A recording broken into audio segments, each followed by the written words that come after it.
Okay. Let me know when you can see the screen. Yes, sir. All right. So I'm assuming that the quorum that we have today was also there in the last call that we had, right? So I'll not be starting the session from the scratch, but instead I will resume from where we left at in the last session. And let's keep the flow in three sections, right? First, I'll still try to cover some basics related to some of the machine learning concept and natural language processing. Second, we will have a few demos. So I do have two demos planned, right?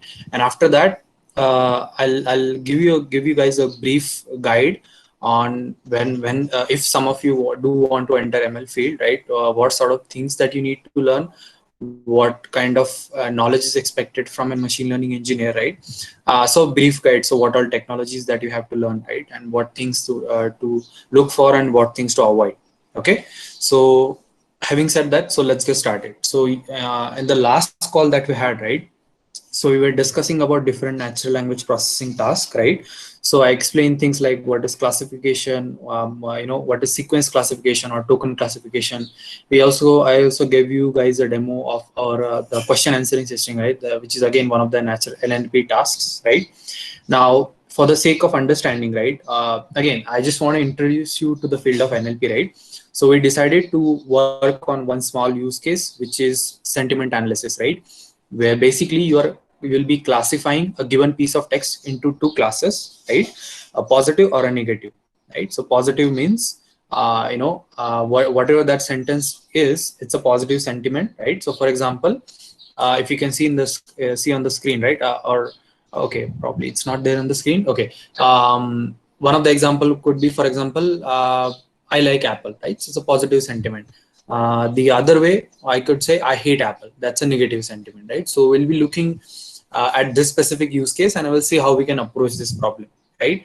So one of the case that I was making for ML, when we started our last session was why there was a need for ML in this particular use case, right? In the first place. So, for example, one can say, why can't I just create a if and else kind of a code, right, which can look for specific words for any given sentence, right? And based on whether or not certain words are present, I can say it's a positive or negative sentiment, right? So, for example, what I can do is I can just check for the words like, love, all these things, right? And I can just say, okay, if these words are present, right, it's a positive sentiment, right?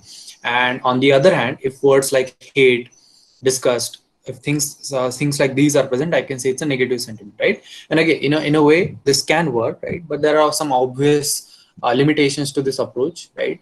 One of the biggest disadvantage, of this problem is you cannot keep a lookup of all the words for managing sentiments, right?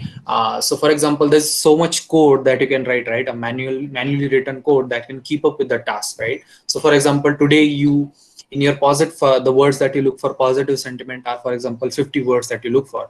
But depending on the domain or the new example you're saying, you'll constantly have to update, right? Update your dictionary or your code to keep up with the task. Okay. And by the way, I'm only focusing on sentiment analysis because I just want to make a case for machine learning in natural language processing, right? Of course, the same similar case could be made for other NLP tasks as well.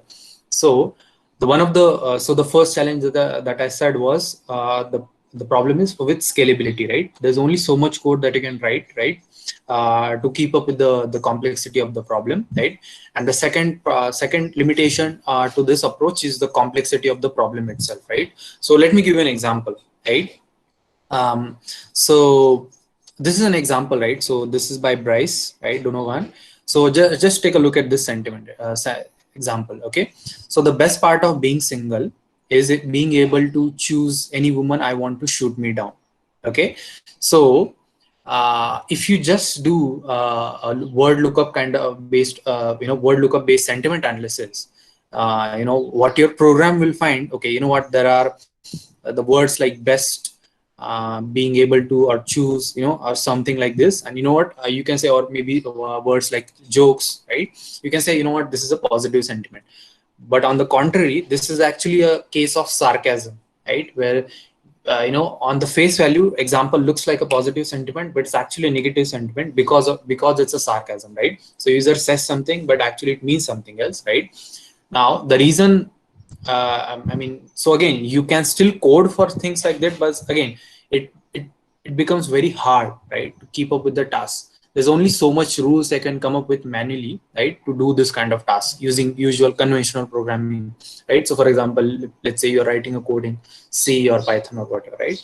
So the case that I'm making here is it is not possible to solve uh, some or if not all problems of natural language processing using just usual programming, right? So that is why we need machine learning in this, right? So I hope you guys have understood why there's a need for machine learning for understanding natural text in the first place, right? And I think I gave one more example in the last call that we had. So this is just again still related to sentiment analysis, but another case that I made for machine learning was natural language, right? When we talk about your texts or emails, they do not have any structure, right? It is not possible to write rules in your usual programming languages to cover this unstructured data. So you need to have such complex, a complexity like machine learning, right, that can handle those sort of problems. So now, coming back to the problem that I had, right? So again, I want to keep this session focused on the practical approach, right? And since a lot of you, from what I can understand, from what I can see, the attendance, right? There are like 40 odd people here, which I'm assuming are interested to work further in machine learning, right? So I'm gonna keep like 10-15 minutes open at the end of the call so that I can answer your question related to the practical field of machine learning, related to jobs and all. So we'll keep this session a little short in terms of the actual theory. Okay. So okay, coming back to sentiment analysis, right? So how do you solve the problem of sentiment analysis using your using machine learning, right? So the first thing that you have to do is define your problem itself, right? So here I have said, okay, you know what, we'll be treating this problem as a classification problem, right? So classification means classifying that text into two classes, positive or negative. Again, one can say, I can make a case for regression also, instead of uh, dividing my text into just two classes, positive, negative, I can assign a number to that text which represents the level of feeling. So for example, if I say I like apple, my sentiment could be, let's say, 6 or 7, which is still positive but not that high. But if I say I love apple, then the number will be even higher, right? So you can also define your problem in different ways, but for now we're going to stick to classification because that's one of the easiest tasks in NLP using M. Okay. Second thing that you have to do, and again, please remember the discussion that we had in the last call, right? How the machine learning works, right? Or how the learning in machine learning comes into the picture. Basically, you take a model and you show it the examples that you have over and over and again, right? And hopefully after some time the model will learn, right, what we are trying to achieve, right? And the reason we have to do it in the first place is we as a human can understand the problem and in fact solve it also, but we cannot articulate the problem good enough to write a code for it. So instead what we have to do is show these examples to a model in hope that the model will figure out the statistical pattern in the data that you're showing it, right? And then it will be able to actually solve that problem by itself, right? So that's what we'll be doing here, right? We'll be collecting large amounts of data. We are going to label it, right? So if you remember the how, okay, again, I don't want to go to the same process again, go through it again. But if you remember in the conventional programming, the way it works is your input is your hypothesis and output is label, as in, okay, so just consider this equation: y is equal to f of x. F is the processing, x is the input, and y is the output. Y is equal to f of x. This is the common form of writing anything, right? Now, in conventional programming, you are the one who is writing the f, right? The function, which can process the input and generate the output. But in machine learning, you are providing it the x and y, as in the input and output, and hoping that the model or the machine learning will come up with a function, right? So by the way, just one quick nomenclature in machine learning: the function that we are talking about, right, which we are expecting the model to come up with, we call it a hypothesis. So that's why it is written as y is equal to h of x. Okay, so that's what we call it as a hypothesis. Hypothesis means what models assumptions are or modules theory to map given input to the output. Okay, anyway, so and the learning will happen in this way, right? You show these examples to the model will predict the result, right? And okay, you know what, let me just make it full screen. Yeah, so you show these examples to the model will predict the result, and based on the predictions of the model, you'll calculate how much error was there in the model's prediction. Based on the error or the error signal, model will correct itself, and you'll repeat this process until you have a convergence, right? So this is how this process is, process happens. The learning process happens. By the way, the technical name for this process is called gradient descent. Okay. Again, I'm not going to cover gradient descent in this lecture because 1 hour is just too short of time to cover gradient descent. It will require its own lecture. So we'll see some later time, right? So anyway, so yeah, coming back to this, right? So sentiment analysis. So yeah, the second point was gather large amounts of data and label it, which we are going to use for model training, right? Now, second problem is the neural networks, right? They can't really, or any ML model for that matter, they cannot understand text, right? You need to convert it into something that machine can understand, right? Numbers. So, so for example, right? So this is my Notepad program, right? So when I write something on this Notepad program, for example, I like apples, right? So even if you save this program, right? So computer is not actually understanding what you have written, right? All it cares about is whatever you have written, it will convert it to some intermediate formats. Let's say ASCII or something, then it will figure out the associated number for each text. So for example, A is represented by 26 or something, then it will convert it to binary format and then it save. So right, save it in the hard disk or whatever, right? So my point is, any computer program, be it machine learning or your conventional world, they can't really understand text or image or whatever for that matter, right? So we need to convert it to something that we can feed it to a machine learning algorithm, right? Or in our case, will be using a neural network, by the way, right? So it cannot understand that, right? So we need to convert it to numbers, right? Text into numbers. So how do you convert text into numbers, right? So it's not that straightforward. So we'll be mostly focusing on those conversion methodologies for now, right? And okay, one more point why we need to convert it to numbers is the way fundamentally a single neuron works, right? So if you remember our last session, I said how a single neuron is designed like, right? So you have your inputs, right? And you have your weight assigned to each input, and then there's a bias also, right? So bias is, by the way, just a number, okay? So there's a weight associated with each input a single neuron is getting, right? So for example, if your neuron is, for example, these are the, okay, forget the name that I've given to these inputs. So let's say this is input 1 and input 2, right? So there's a weight given to each input. So for input 1, the weight is W1, and input 2, the weight is W2, right?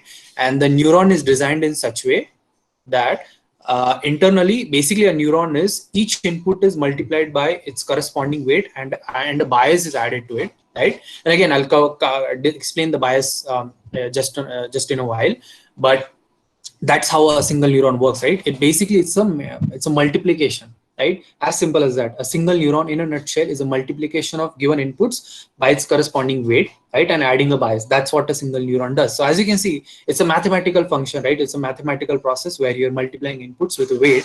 So of course the input also has to be in numbers, right? So that is why we need to convert our text into numbers, right?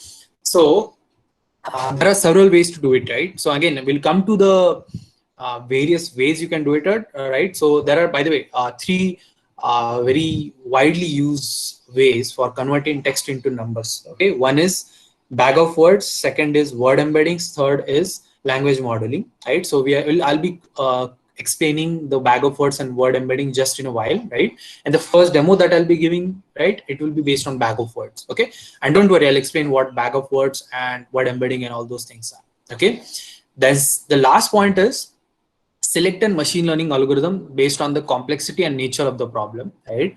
So there's not a single machine learning model that you can use. There are plenty of models out there, right? You need to choose one or evaluate all of them and see which one is working out for you. Okay, so there are things like logistic regression, neural networks, SVMs, random forests, so many algorithms which are out there, right? In machine learning, you need to choose one and see if that one is working out for you, right? And again, there is no rule of thumb per se, right? Which model should be used, right? So usually it comes down to trial and error, right? Which one I can use. And again, there are some sophisticated methods, right? Something called as an AutoML or automated machine learning, something that we use in our company also, right? So where you don't try all the machine learning algorithms by yourself, you just give the data to a machine learning algorithm, which in turn figures out which other machine learning algorithm to use. So it's like a machine learning on top of machine learning. But again, that's not the scope for this discussion. But usually the way it works is you just do trial and error and see which one is working out for you, right? So one of the most common two methods these days is either you use neural networks, logistic regression, deep neural network. That's all. Okay. And again, we have covered a neural network in briefly in our last call. What a neural network is it's a collection of neurons, right? So I explained what neuron is. Neural network is basically a collection of neuron arranged in a layered format, right? That's what a neural network is. So if you just remember the figure that I showed in the last call, it looks something like this. So you have your input layer, your hidden layer, and your output layer. Okay. So the reason we need neural network instead of a single neuron is because more neurons means there's a more processing power, right? The simple way I can put it is, if you add more neurons, that means your ML model has more capability of processing your input, right? So the rule of thumb here is more complex the problem, the deeper or the more complex neural network you'll need, right, to process or to for that model to work on your data. Okay, so that's a simple rule of thumb. So coming back to the task at hand, right? So choose a ML algorithm. Okay, so this is a rough guide for sentiment analysis. Okay, so now we'll be quickly covering bag of words, right? So what bag of word is a way to convert your text into numbers. So we'll just quickly cover what a bag of word is. Okay, so instead of defining what bag of word is, I'll just tell you what or how to create bag of words, right? And using that, how to convert your text into numbers. Okay, now you need to figure out, okay, in order to use bag of words algorithm, first you need to figure out what are the more relevant words for your vocabulary for your particular task, right? So for example, as I said, for sentiment analysis, usually the words like, or the verbs like, love, hate, those sort of word makes sense. Like you can only focus on those sort of word and tell a machine learning model, you know what, in this given text, these sort of words are present. Tell me what sentiment it is, right? So that's the usual approach.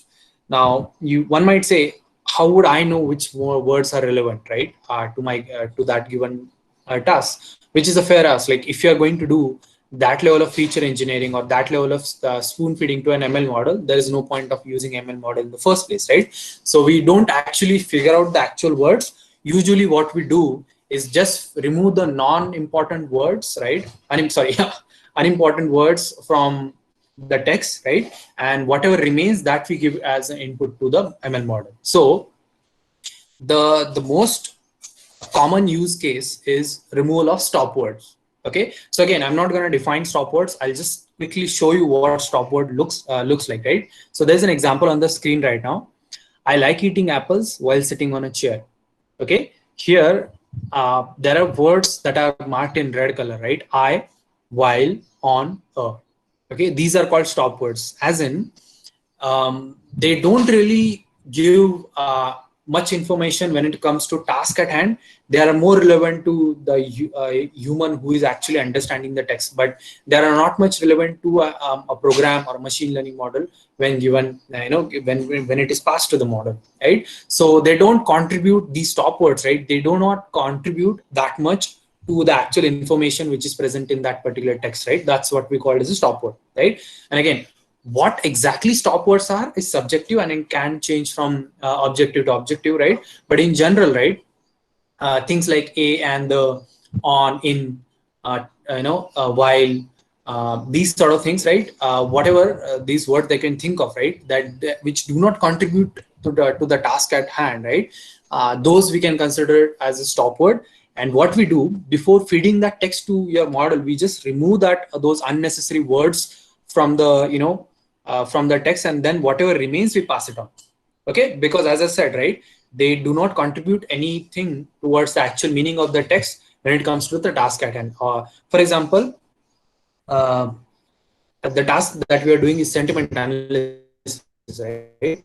Do you think the words like I, Y, law are contributing anything to the actual sentiment analysis? In fact, the most relevant words in for our particular tasks are, for example, like, okay, and apples, for example, whatever, right? So these are the actual word which contain information which tells us about uh, uh, you know um, what kind of sentiment which is present in the sentence, right? So we usually remove the stop words, okay? And by the way, if you want to see more examples of stop word, okay, so this is what usually stop words look like.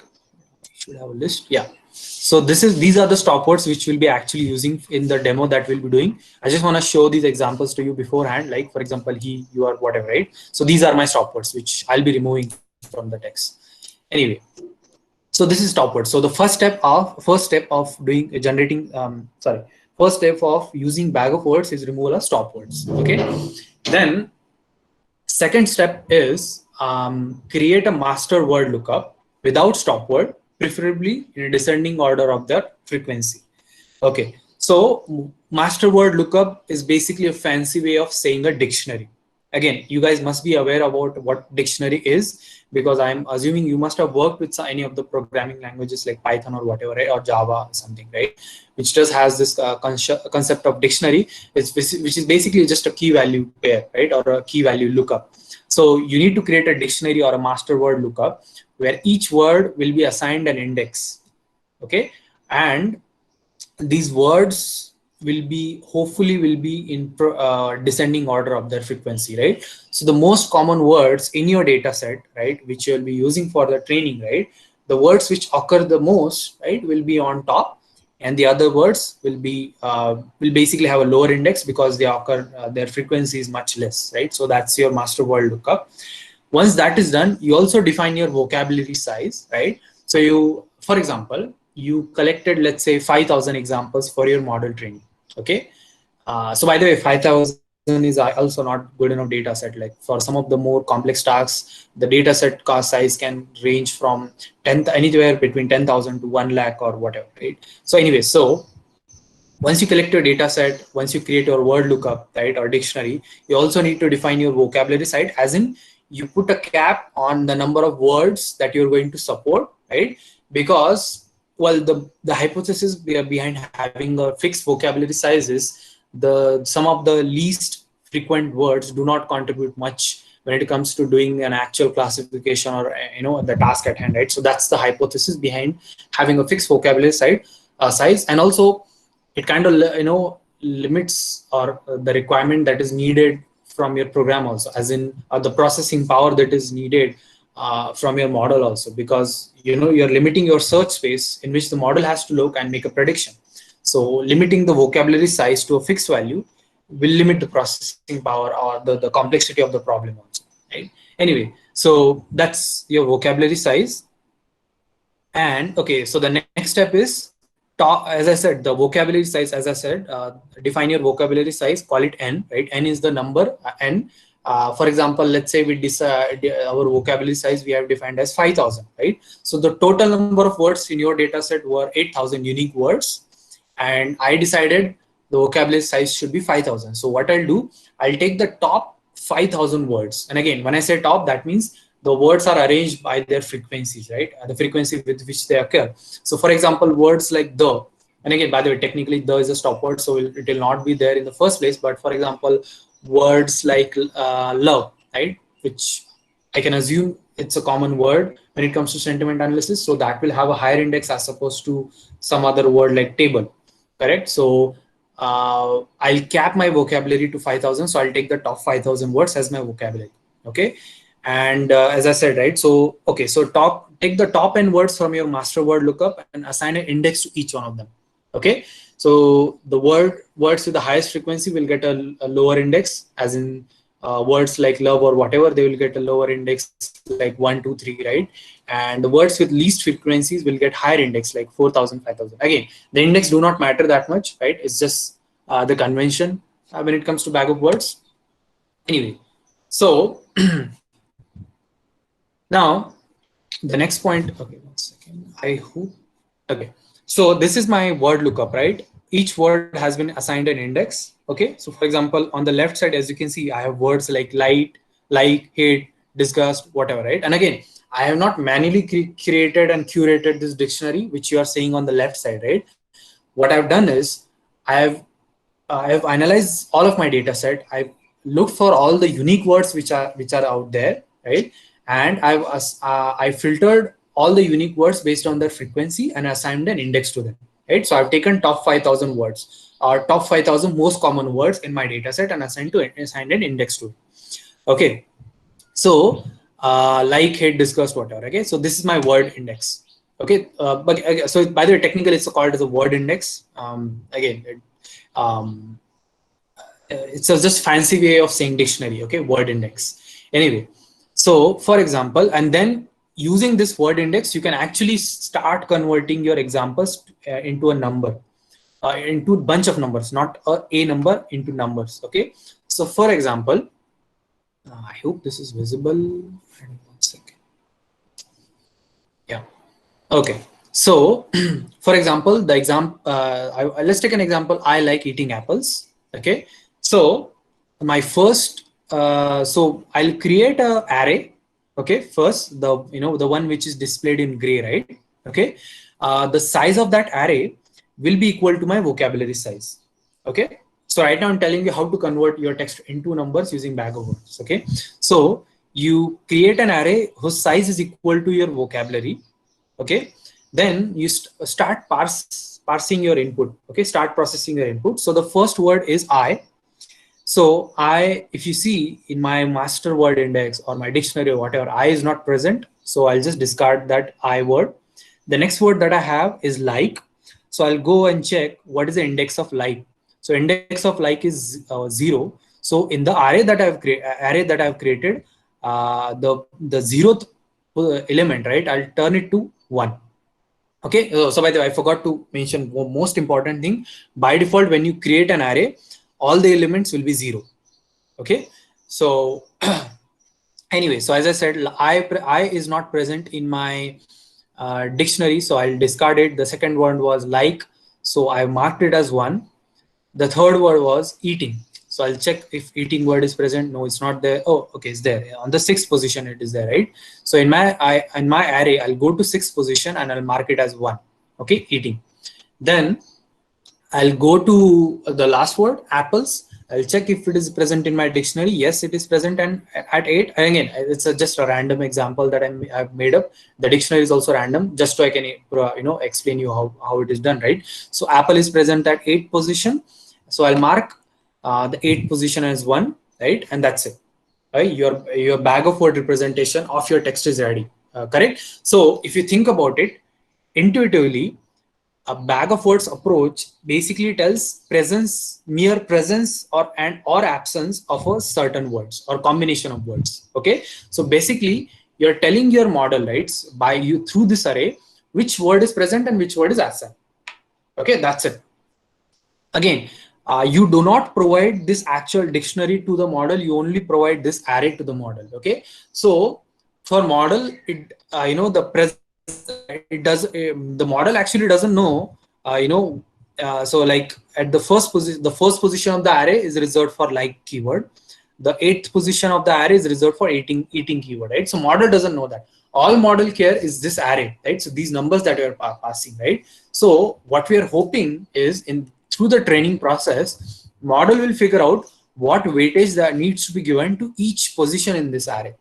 Okay, and then when it actually sees an input, right, in production or in inferencing or whatever, right, it will check which all elements are present and it will memorize this training, right? Okay, if this position is marked as 1, that means this example is more likely to be a positive sentiment as opposed to a negative sentiment. Okay, so again, let me reiterate, the model does not have this information. What is this word dictionary is, right? All it knows is the array that you're passing to the model, and it will figure out what is the present, what presence or absence of a certain position in that array means. Okay, through the training.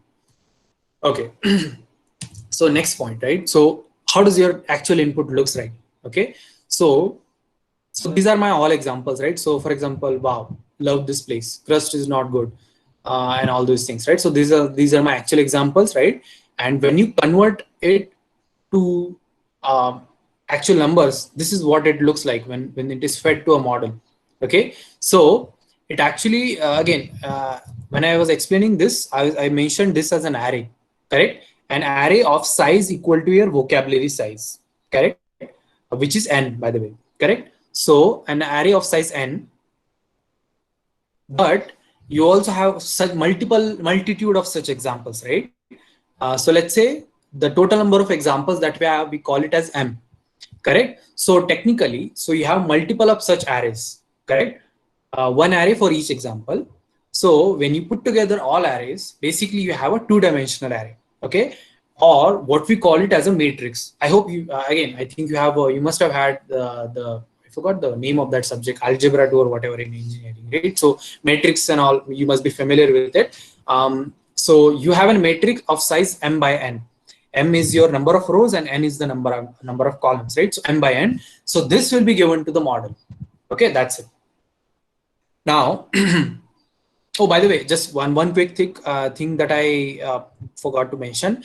The model that we'll be creating will be capable of processing multiple number of example at once. And how it does that, I'll try to cover if the time permits, right? But for now, let's just understand the input that we are giving to the model will be of size m by n. Okay, so now again, this is how we are converting our text into input. Right. Now, one more thing, two more things. Okay. So there are two more things that you should consider before using bag of words. Okay. So the first thing is lemmatization or stemming. Okay. So these are very NLP specific terminologies. So let me just quickly explain what lemmatization is. And I'll not cover stemming. I'll just only cover lemmatization. What is lemmatization? So a lot of you guys must be aware of superlative comparison in English, right? So if I take the word good, there are three ways with which I can represent that word: good, better, best, right? But if you think about it, when it comes to positive sentiment analysis, I don't care if it is good, better, best. All three mean the same thing. So instead of what I can do, if I get words like better, best, I can do lemmatization on top of it and convert them to good, right? So basically, lemmatization is a process of getting a root word from a word, okay, from any given word. So for example, engineering, right? If you lemmatize this word, you'll get the original word engineer, okay, or whatever, an engine for that, for all I care, right? Or one more thing I could say is I liked it, right? It's a past participle of the word liked, right? But I don't care if it is liked or like. For sentiment analysis, I only care whether that like word is present there or not, right? So what I'm doing is I'm converting all the words from your whatever form they're present in your example to their root form. Now one might ask why we are doing this. So this will increase the accuracy of system, and let me explain why. So for example, if you remember our early approach, right, the way we convert our text into numbers is we just check if any given word is present in my master dictionary or not. If it is present, I mark the corresponding index of that word in that array as 1. So here the word eating is present. So for example, the word like is present in my dictionary. Good. So if the word like is present in my example, that position I can mark it as 1. So simple enough. But what if the example was I liked eating apples? I liked eating apples. So now the word is actually liked and not like. Correct. So now if you just run this process again for this example, you'll not find that word, because right now the word is actually liked and not like, and liked word is actually not in our dictionary, right? And again, one can say, you know what, I can just add the word like, but again, you're just literally just increasing your vocabulary size, right? With no actual gains in terms of accuracy. You're just increasing vocabulary size. If you think about it, the like and like, we don't care if it is present tense or past tense, right? Like is like, the sentiment is going to be same. So what we do is we use this technique called lemmatization, where we convert the words to their root form and then use it, right? So there are two advantages of this. One, this will reduce your vocabulary size, and second, this will increase the probability of finding a word in your vocabulary, right? So more information to the model, right? So that's the one technique. Second is deciding the vocabulary size. And again, if you remember, I already made this statement, right? You can cap your vocabulary size. It doesn't have to be equal to the actual words which are present in your data set, because some of the infrequent words, they don't contribute that much to the task at hand. So for example, if I consider things like table, they don't contribute that much. You know what, we are running out of time, so let me just quickly wrap up, right? Wrap up as in we'll speed up the thing just a little bit, right? So how does a model for sentiment analysis will look like, right? So as I said, right, the model will be seeing one example at a time. So what I've done is I've taken this array, right, which you are seeing on the screen, a 2D matrix, and I've flipped it, correct? And now this is one example. This is the second example. I hope you can see the arrow, right? So I've arranged the array in this format, right? And I'm giving this to a model, and then I'm asking it to estimate the sentiment. And if you remember the structure of one neuron, right? The way one neuron is organized is there will be a weightage assigned to one neuron. So basically, internally, what will be happening in that model is you'll be multiplying that input, right? So for example, this, if you remember, the first position of array is reserved for example, like, again, this is just an example. So there will be a weightage assigned to this position of that array, right? And you, so basically that input, which is basically 1 or 0, right? Presence or absence of that word will get multiplied with its corresponding weightage. And the similar thing will happen for all the words or all the positions of that array, right? So all of them will get multiplied with their corresponding weightage, and we'll also add some level of bias into that, right? And then the output, hopefully, of that will be your sentiment. So if you think about it, you can actually create one mathematical model by yourself. What you can do, so let's say one represents your positive sentiment and 0 represents your negative sentiment. So what you can do, you can provide some positive number, some positive weightage to your words like, love, and some negative weight to your words like hate, disgust, and things like that.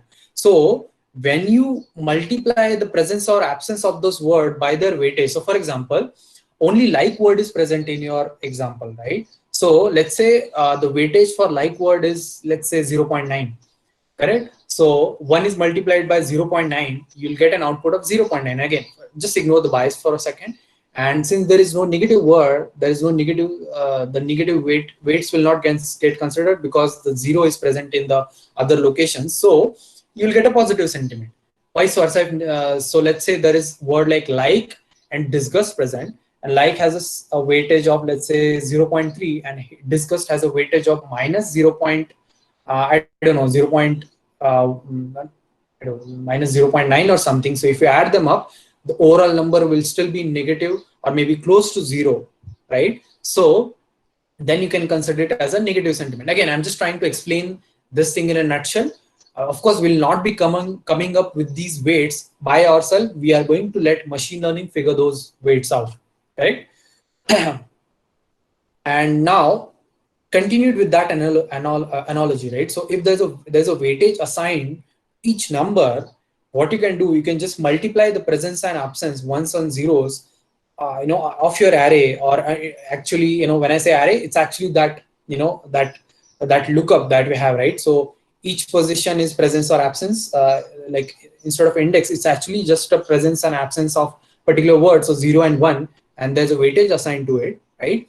And when you multiply and add them together, you should have some level of sentiment. But if we don't want a number, we don't want a range, like we don't want 0.9 or 0.1, stuff like that. We want a pure classification, as in ones and zeros. So how do you classify these numbers that you're getting out through this neuron into two discrete classes, which is 1 and 0, right? So that for that we use a function called as a sigmoid.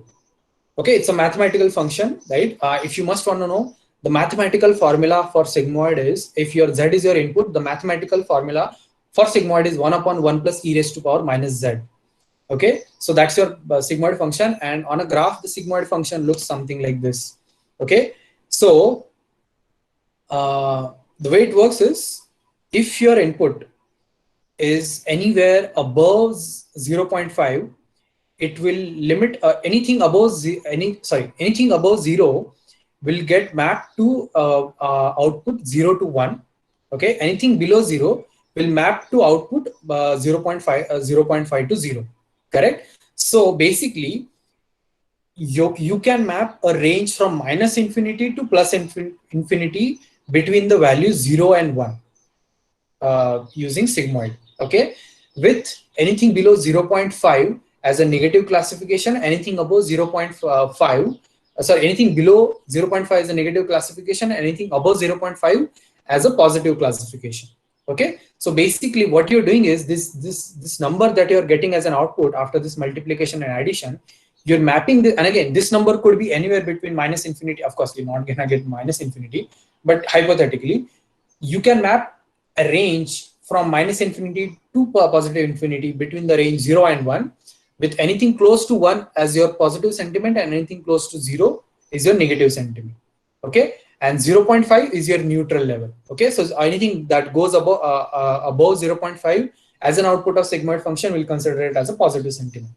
Okay, so that is how your model is going to be. It is going to be bunch of weights plus bias, this function, right? W1x1 plus W2x2, right? So basically what is happening internally is W1x1, W2x2, each input is getting multiplied by its weight. And then we are also adding a bias. Bias is again a number which is figured out by the model itself. So don't worry about bias. And then we pass it through this function called sigmoid. Again, so it's not just sigmoid, there are other functions which are available too in machine learning. There are things like ReLU, GeLU, TANH, and all those things. So all these functions together are called as activation functions. I'm not going to go too much in the theory right now, but this is what we're going to use. So let me just quickly cover a demo.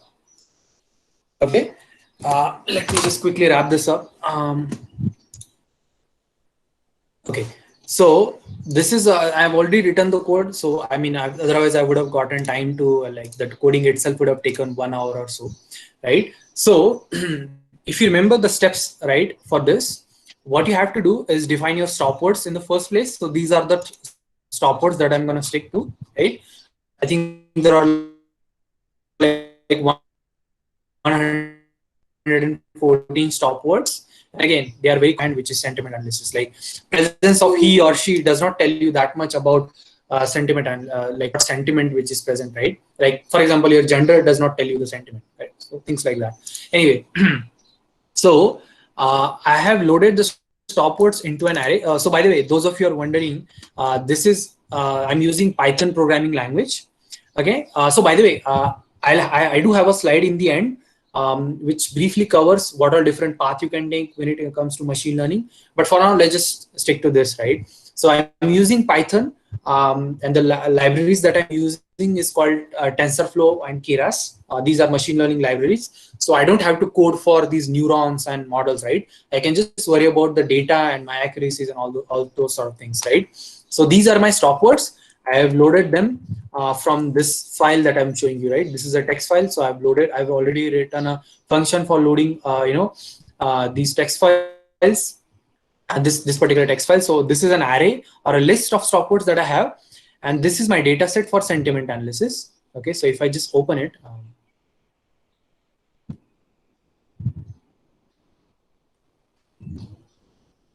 this is what my data looks like. Okay, so data is basically has two columns. One is the actual data or the example and its corresponding label. Correct. So, for example, crust is not good has a negative sentiment. Wow, love this place is a positive sentiment, right? This is my data set. So I'm going to load this data, and then I'm going to, this is my first column. I'm calling it texts and labels. And again, I'm not going to go too much into details right now because we have very limited time. Then I'm going to pre-process the samples where I'll be removing the stop words that I've just loaded, and I'm also going to lemmatize it.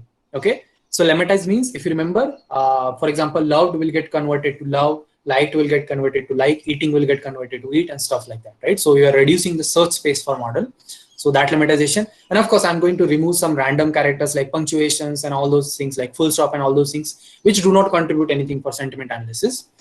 Then again, I'm not going to go too much into practical aspects of this. I'm going to convert this. I'm going to tokenize the tokenize my examples into the indexes which I just told, right? So this first method called fit on text, this is going to create this lookup that I was talking about, right? This one on the left, right? It is going to create a lookup of word versus index, and then I'm going to convert my entire all the examples into a matrix, which looks something like this. Okay, yeah, something like this.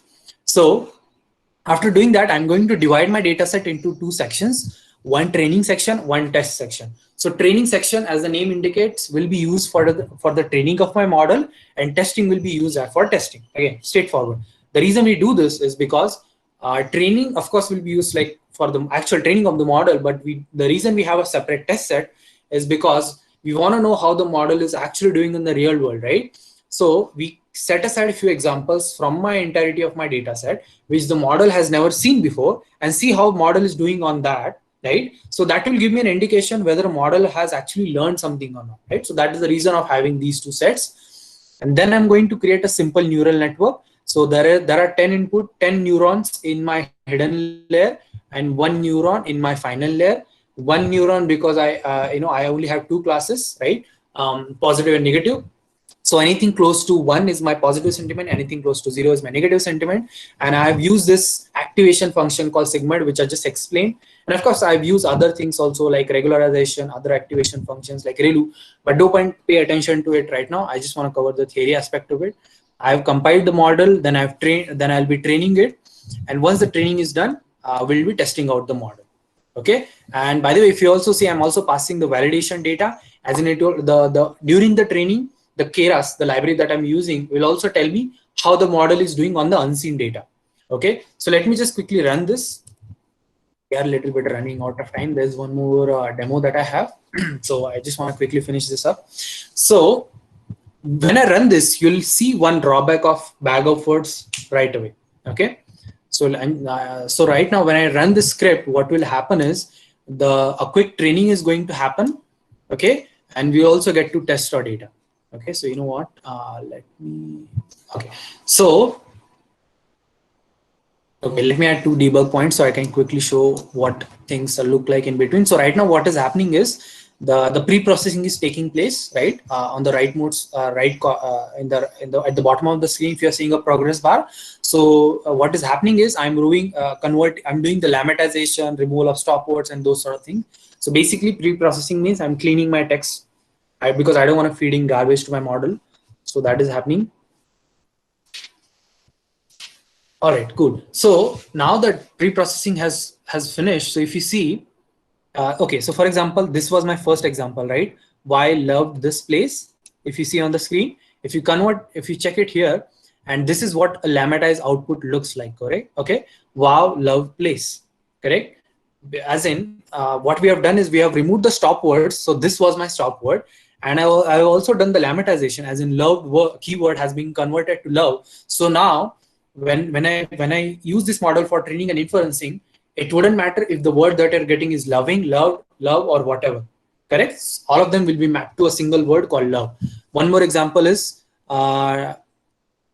crust is not good. So if you see crust not good is removed, right? So only the words which are relevant to the actual task at hand, those are being kept in my text. All the other things are removed. If you think about it, it's good, right? Like as in, sorry, 1 second.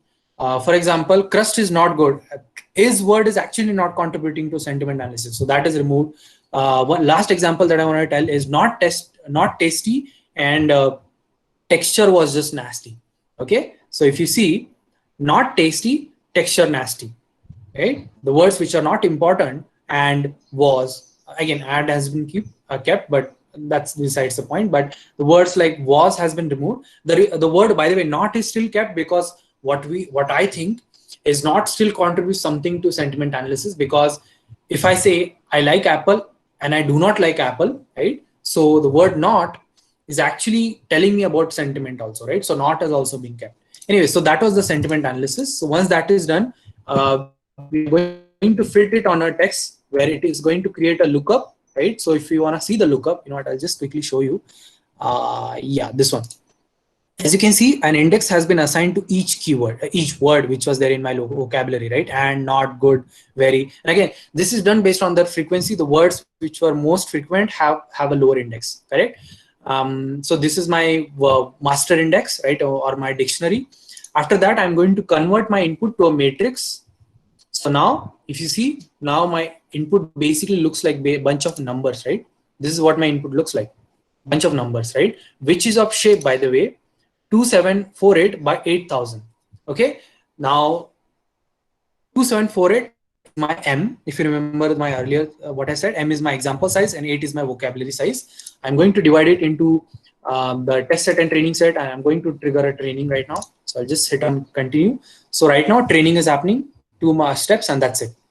Okay, so now if you quickly pay attention to it, in the lower part of the screen, my training accuracy is 86%. Okay, so by the way, I know it is 0.86, but it actually what it means is 0.86. Okay, so my training accuracy is 0.86 and my validation accuracy is 72.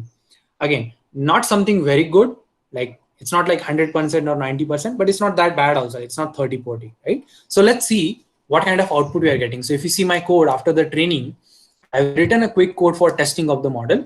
Okay, so let's try one example. For example, I like apples. Okay, well, my sentiment is 0.447. So if you remember my earlier sentence, right, my earlier explanation, anything above 0.5 we are considering positive, anything below 0.5 is negative because of the sigmoid function. So this is actually incorrect output. Okay, so let's try something else. I love apples. All right, 0.56, which is good enough, right? It is positive sentiment because if you remember the sigmoid curve, anything above 0.5 is positive. So this is technically a correct output. Now I'll say I hate apples. Right, so the output is 0.44, which is below 0.5, which is good enough, right? So model is working, right? So basically I've created a model that can do sentiment analysis. Again, this is not the most accurate model, but it will get the job done, right? So this is my bag of word approach. And again, we're a little bit shooting over the time, but let me just quickly wrap up with the next approach that I had.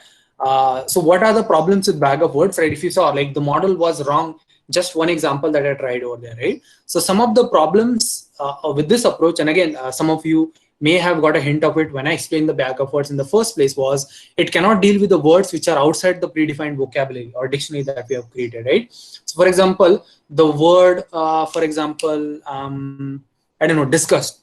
If it is not in my vocabulary, even though it does mean negative sentiment, the model will not work on it because it simply was not part of my vocabulary, right? And the second problem with this approach is it does not preserve sequencing information, correct? So consider these two sequences, right? I like eating apples, so does my roommate. Isn't it perfect? The second example is I do not like eating apple, and so does my roommate. So what do you think? What is the sentiment of the first example?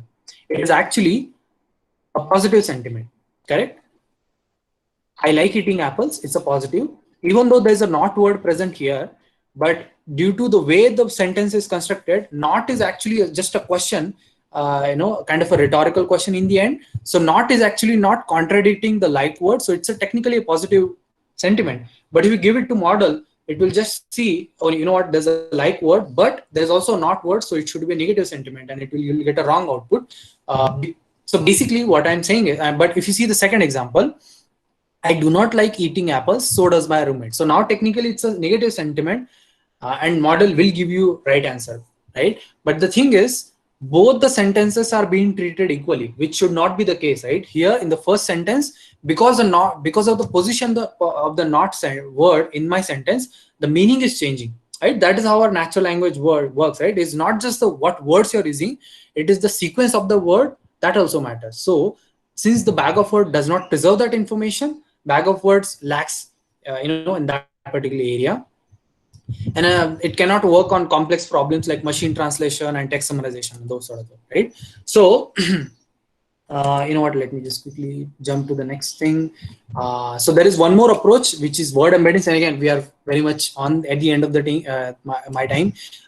So I'll just quickly jump through what is word embedding. Word embedding is basically, if you remember, we want to keep the sequencing information intact, right? So what we do is we basically assign, so again, I'm keeping the vocabulary approach where there's an index assigned to each word, but when we convert our index, our text into numbers, I replace the word with its corresponding index, and then to each index I assign a vector.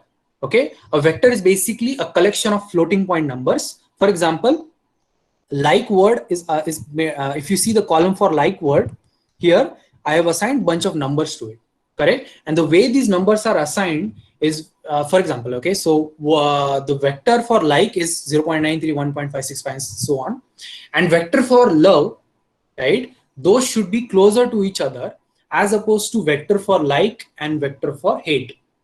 Okay, so basically I represent each word with a vector, and those vector, we come up with these vectors in a such a way that the numbers, the Euclidean distance between these vectors for closely related words is actually smaller, and for words which are not similar with each other is higher. So I don't know if you guys are aware with this mathematical function for Euclidean distance. There are other functions too, like cosine, similarity, and all those things, but these vectors are created in such a way that words that have similar meaning have a smaller Euclidean distance, and words which have a not so similar meaning have a larger Euclidean distance. Okay, so your actual input is converted to something like this, right? So if you remember, my text input for bag of words, when I convert it to number, become a 2D matrix, but here it becomes a 3D matrix where I have my number of examples, my sequence, and in each sequence or each example I have word, and each word is converted to a floating point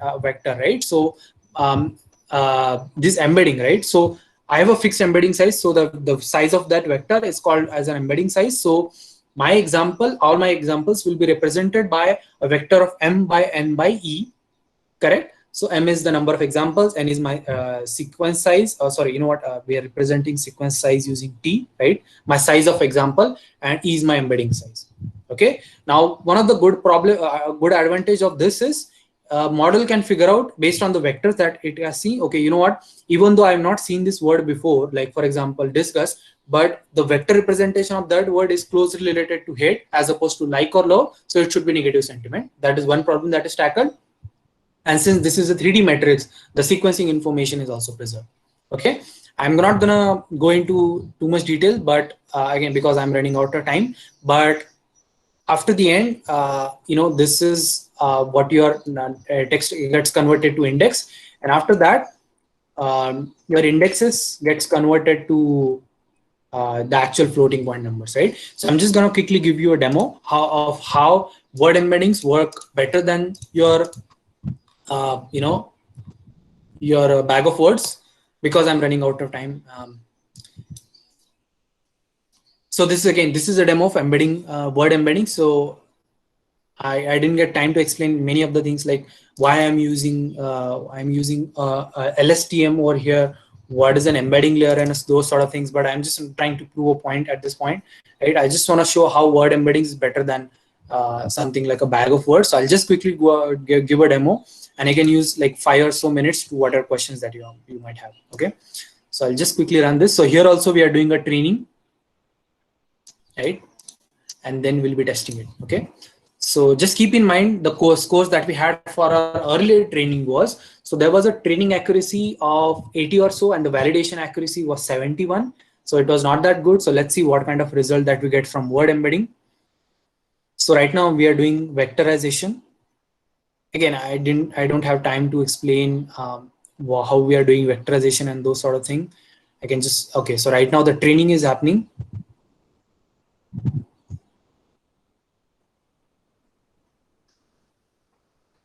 All right, so as you can see right off the bat, the scores has been improved, right? So validation accuracy is 80, almost 80%, and the training accuracy is 90%. Now, by the way, if some of you may have seen machine learning or models already, you will notice that this is also not good enough model, because your training accuracy is much higher than validation accuracy. But to simply put it, I didn't get time to write this code or fine tune this model. So there's a term that is happening over here called overfitting, right? But that is besides the point. So for example, let me just run this model real quick. So for example, the earlier example that I had, right? So I like apples. right? So 0.86. So as you can see, that example which did not work for BOW has worked over here, 0.86, which is overwhelmingly positive. But if I say I love apples, 0.96, right? And so if you think about it, this model is much more confident on actually making a prediction of whether the given sentence is positive or negative. And if I just say I hate apples, right, 0.21, right? So again, more. So as you can see, the more the output of this models are more polarized towards 0 and 1. So more basically, this is a way of saying model is more confident of making a prediction of whether given text is positive or negative, right? So yeah, that's the word embedding. And I'm sorry I didn't get time to cover word embedding in too much detail, but there was one point I wanted to give some time to this one thing real quick, right? So a guide. Okay. So before we close the call, and again, we already short our time, 1 hour, but I think this is important. So those of you, and again, I didn't get time to put this slide through. I'll just quickly talk about what you need to do if you want to get into machine learning field, right? So first things first, you need to learn one of these two programming languages. And again, I'm not giving too many options. It's either only Python or R. And of course, you can use, there are certain other languages which are also available. And again, by the way, those are part of a syllabus too. MATLAB is also some language. MATLAB is also, by the way, used for machine learning, but it's not used in industry that widely because MATLAB software and all those things are pretty costly as opposed to Python, which is basically free to use. But in between Python and R also, Python is much more popular and you're much more likely to get a job if you learn Python. Like even if you don't do machine learning, if you just learn the bare bone Python, you are much more likely to get a job. So I highly recommend you guys to learn Python programming language. No one uses languages like VBA and whatever, right? All those all those language in actual productions or in the actual companies. So there are languages like Java and Python, only those are used, or C#. But if you're just talking about machine learning, I highly recommend you to learn Python. Okay. The next thing that I'll recommend is choose a subfield between machine learning. Okay. So if you remember the very first slide that I showed in the last call that we had, I explained there are a lot of subfields within machine learning. Now, if you're in the learning phase, of course, you can learn all the things. You can learn computer vision, you can learn NLP, you can learn analytics and all those, or you can also choose reinforcement learning and all those things. So learn all of them. But when you do enter into an actual industry, usually you'll only work on one specific type of problem. So if you get into NLP, usually you'll end up working in NLP. Basically, you'll only deal with text for entirety of your career. So if I were to give you my example, when I learned machine learning, I actually learned both computer vision, normal number crunching, as well as text. But now that I'm working with Genpact, I only work with text because that is the experience that I'm carrying on. Of course, you can switch in between, but it's better if you stick to one specific subfield. And again, anything is fine. Like if your interests are in computer vision, right? So for example, things like images, videos, and also machine learning on that, you can stick to that. You can also work in analytics field, that is also in very demand, or you can stick to NLP, right? Then you can learn specific machine learning libraries. So once you learn Python, there are libraries which are available on top of Python, which you can use for machine learning, which are things like TensorFlow. TensorFlow is, by the way, low-level machine learning library. Then there are, by the way, TensorFlow is created by Google. Then there is one other competing library called PyTorch, which is created by Facebook. And there are other libraries also like scikit-learn. I forgot CNTK, which is created by Microsoft, but the most popular one right now are TensorFlow and PyTorch, and it doesn't matter which one you take, both are really good. I personally prefer TensorFlow, but there is no way of saying like TensorFlow is better than PyTorch, so either way one is fine. So you can choose to learn anything. And there are some high-level machine learning libraries too, like Keras and Hugging Face. So Keras is basically a high-level learning library that is built on top of both PyTorch and TensorFlow. So if you learn Keras, you don't have to worry whether what is being used below, whether it is PyTorch or TensorFlow, right? So Keras gives you some kind of abstraction, so you don't worry about what framework is being, in underlying hardware or whatever. So you can learn this library. They will help you get a job. That's simple as that I can put it.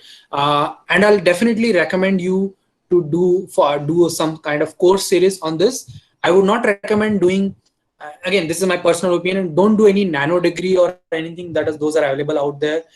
For example, the ones which are provided by I forgot the name of that.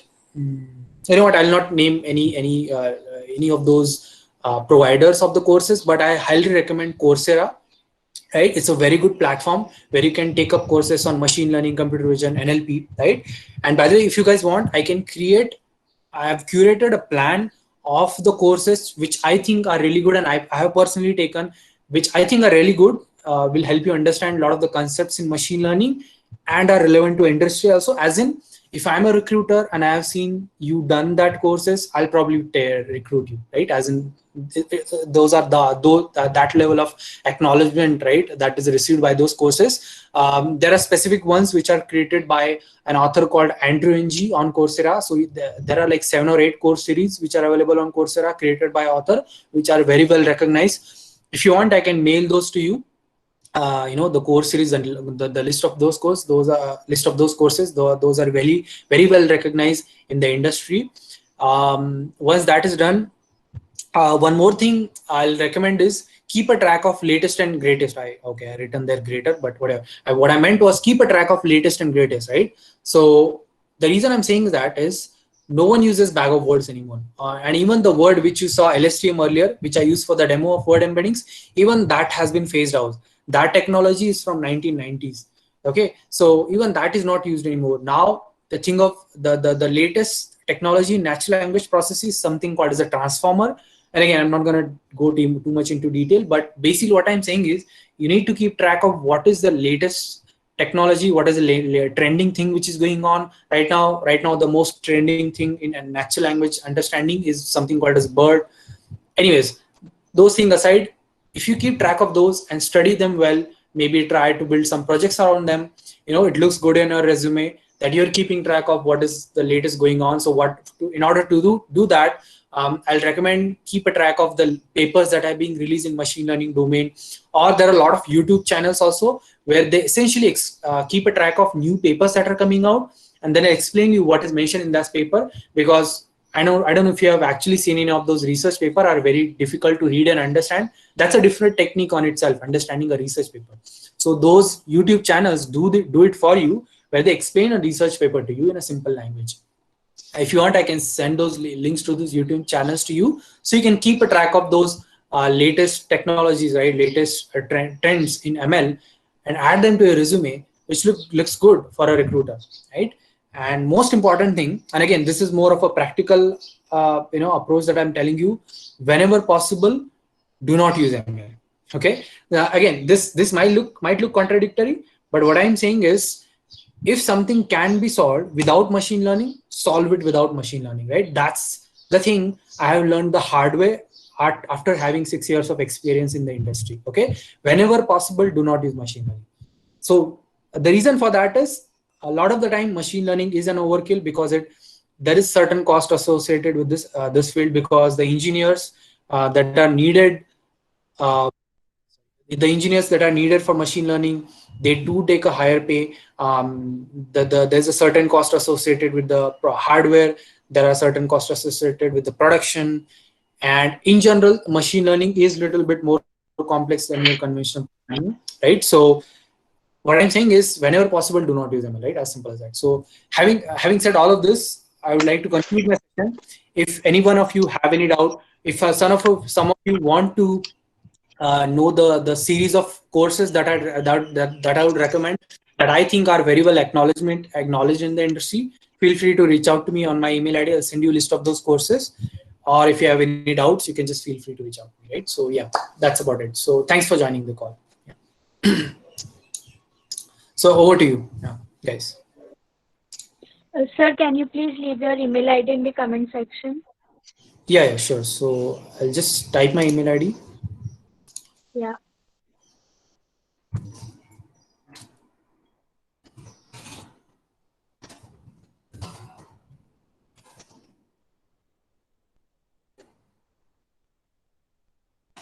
this is my email ID.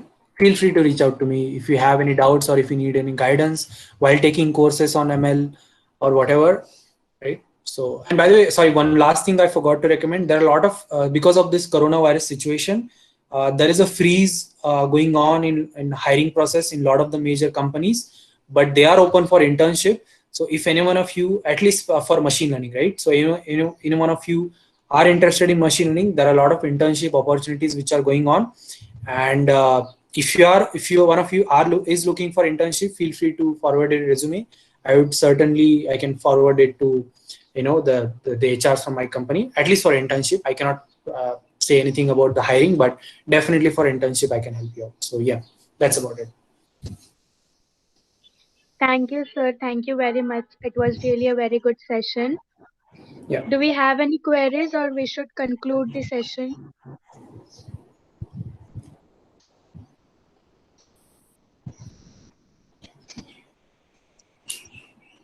Hello, Sakshi.